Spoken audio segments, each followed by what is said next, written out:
नमस्कार, आपल्या सगळ्यांचं स्वागत आहे एबी मराठी न्यूजमध्ये। खरं तर माझ्या काही कामानिमित्त मी पुणे जिल्हा आणि नगर जिल्हा असा प्रवास करत होतो आणि या प्रवासादरम्यान मला घोड धरण दिसलेलं आहे। आणि घोड धरण नक्की काय आहे, घोड धरण कुठं नक्की आहे आणि घोड धरण हे कुठल्या नदीवरती बांधलेलं आहे असा मला प्रश्न पडल्यानंतर मी थोडी माहिती घेतली आणि घोड धरणाबद्दल जी काही माहिती आहे मी तुम्हाला देणार आहे। खरं तर आपण या ठिकाणी बघू शकता की हे जे आहे ते घोड धरण आहे। पुणे जिल्ह्यामध्ये शिरूर तालुक्यामध्ये चिंचणी गाव आहे। त्या गावामध्ये या धरणाची निर्मिती साधारण 1957-1958च्या काळामध्ये करण्यात आलेली आहे। साधारण इथल्या भागातील लोकांचा सिंचनाचा प्रश्न सुटावा या हेतूमधून हे जे धरण आहे ते बांधलेलं आहे। घोड नदी जी आहे, जी आपल्या भीमा नदीची उपनदी आहे, त्या भीमा नदीची उपनदी आहे घोड नदी, आणि त्या घोड नदीवरती हे घोड धरण प्रामुख्याने बांधलेलं आहे। खरं तर आता जर आपण या घोड धरणाचा विचार केला तर साधारण 30 TMC पाणी साठा जो आहे तो या धरणामध्ये बसतो। आणि आपण जर या ठिकाणी बघितलं सध्या दरवाजाकडे तर साधारण 95% जे आहे हे धरण भरलेलं आहे।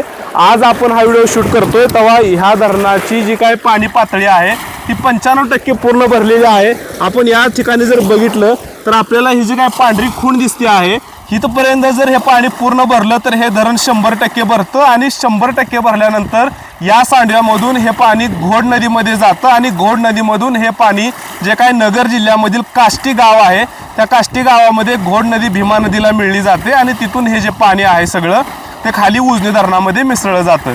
एकंदरीतच आपण उजनीच्या ज्या काही अपडेट बघत असतो, उजनी धरणाच्या बातम्या बघत असतो, त्याच्यामध्ये घोड नदीचा, घोड धरणाचा प्रामुख्याने उल्लेख असतो।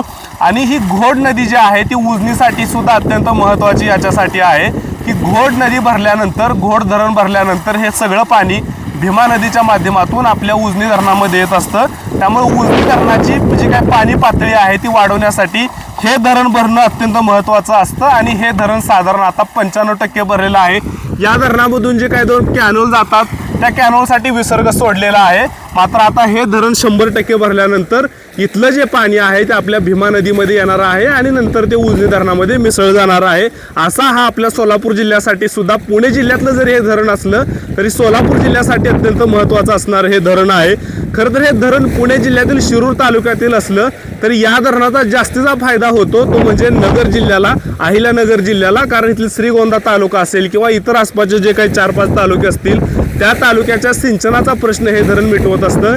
त्यामुळे हे धरण आता साधारण 95% भरल्यामुळे अहिल्यानगरच्या भागातील जे काही तालुके आहेत त्या तालुक्यांचा पाण्याचा प्रश्न सुटलेला आहे। मात्र आपल्या सोलापूर जिल्ह्यासाठी आनंदाची ही सुद्धा बातमी आहे की घोड धरण आता पूर्णपणे भरल्यानंतर इथलं पाणी सगळं भीमा नदीमध्ये येणार आहे आणि आपल्या उजनीला याचा थेट फायदा होणार आहे। धन्यवाद।